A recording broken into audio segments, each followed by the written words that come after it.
What's up, guys? Welcome back to the YouTube channel. Today we are actually going to be trading the dragster. That's right. So somebody from Florida hit me up and was like, hey, interested in your dragster. I have a door car. Would you be interested in trading? And I was like, well, it depends what you have. And it's a third-gen Camaro. And saw pictures, videos, and I was like, oh, that's, it's actually pretty decent, pretty nice. So we're gonna make the trade today, and hopefully we'll be racing the third-gen Camaro this weekend. So Cecil County has a bracket race this weekend, so we're gonna be doing that, hopefully. So hopefully everything goes well today. I'll be getting rid of the dragster. I've been trying to sell it for quite some time. It's definitely a hard sale because it's a hardtail dragster. It's not a 4-link, and that's what everybody wants, is a 4-link dragster. So, yeah. I don't know. Might race the third gen for a little bit. I'll probably put it up for sale as well. I don't really need 3 race cars, so. But yeah, this should be pretty interesting.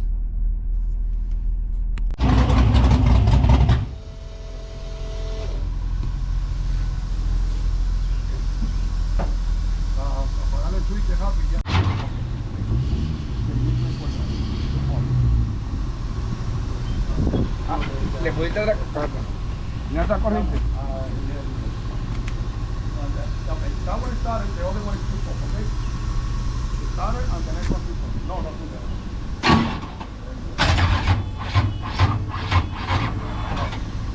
Okay? Like that. Buenos días.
So what do we got here? Yeah. 5-inch titanium. Look at this. It's like, I don't even know. I feel like I could launch this like a football. Yeah, it's way lighter in comparison to if you had to build that same thing out of stainless, it'd probably weigh about 3 times as much.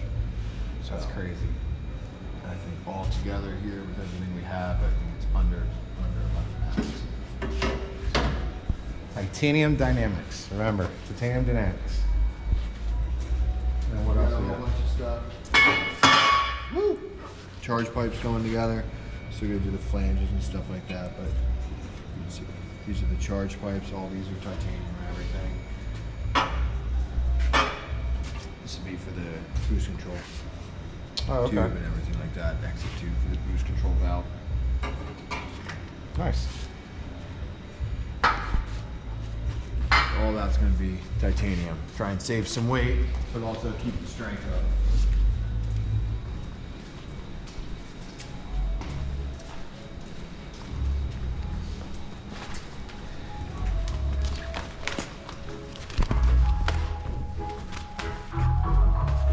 And you got the motor in.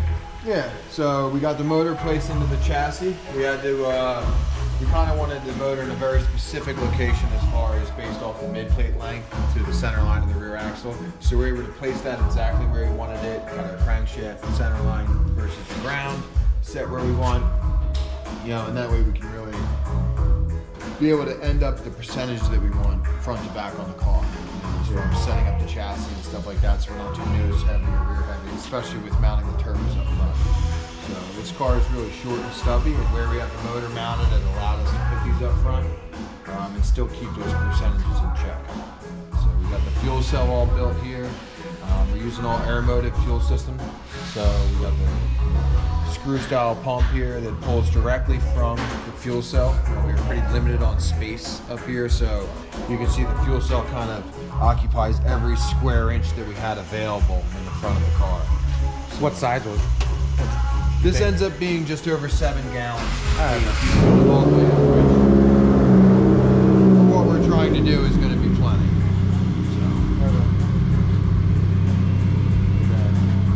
We got our boost control valve here.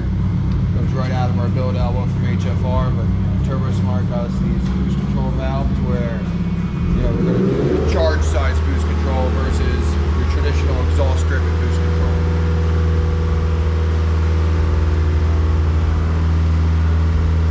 And back here, you built this out, right? Yeah, so this was an option that we decided to go with strictly because, a few different ways. Like I said, we wanted to put the motor in a very specific position in the chassis in order to end up percentage-wise where we wanted to after everything was all said and done, without having to hang a bunch of ballast in the front and the rear of the car. All right, so when this car was originally built, this firewall location was very far back in comparison to where we really wanted to see it. So due to a few different reasons and stuff like that, this was the easiest way for us to kind of put it where we want it without having to completely cut the firewall out of the car and redo all the chassis work with the double rail, the original Pro Mod hoop that was in there and everything. So this kind of system worked out for us and we were able to kind of get it done quicker within budget and stuff like that. And then while we're in there, we did go ahead and replace all the firewall panels with titanium. So it's a full titanium dynamics material and everything on there. Just replacing the original steel that was welded in before. We got a truck that's delivering. Right here we have our M&M trans. Thank you to FM Motorsports for providing us with this transmission. So it comes in a fancy box.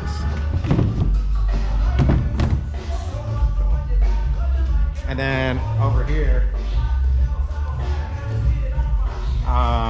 Don is fixing all of this.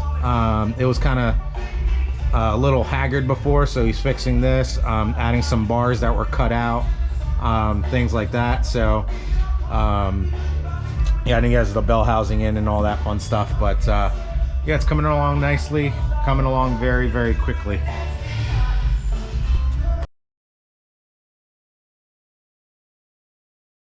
On the road. Hey, what's up guys? Welcome back to the YouTube channel. Today we're at Cecil County Dragway. We're going to test out this Camaro that we just got 2 days ago. We're going to see what she does. It seems pretty stout, but it's supposed to run 630s, but let's see if the owners told me the truth.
So I made a pass. It went 637 and got an 18 light, so seems pretty consistent to what it was running before. It was sliding all over the place, so I'm going to lower the tire pressure, see if that changes it. Also, I'm not sure. They're working on the track right now. Might be, you know, might be track conditions as well. So we're going to go out and try the other lane, see if the car stays a little bit more straight.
see.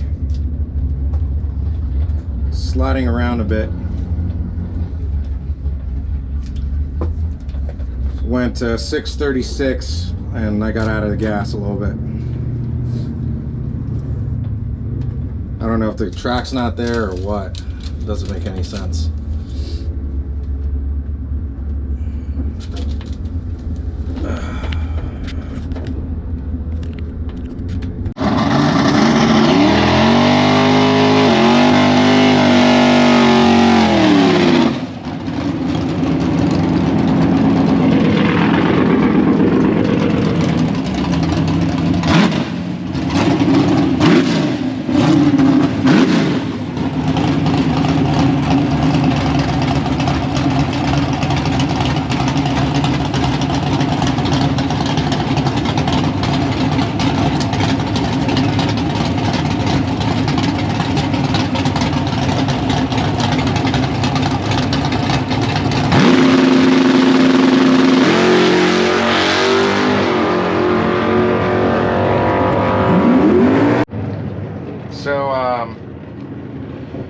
We lowered the tire pressure some because on my third pass it was sliding again. So we lowered the tire pressure to 10.5, well, we lowered it to 11, and then it made a pretty straight pass. The car's pretty consistent, went at 630.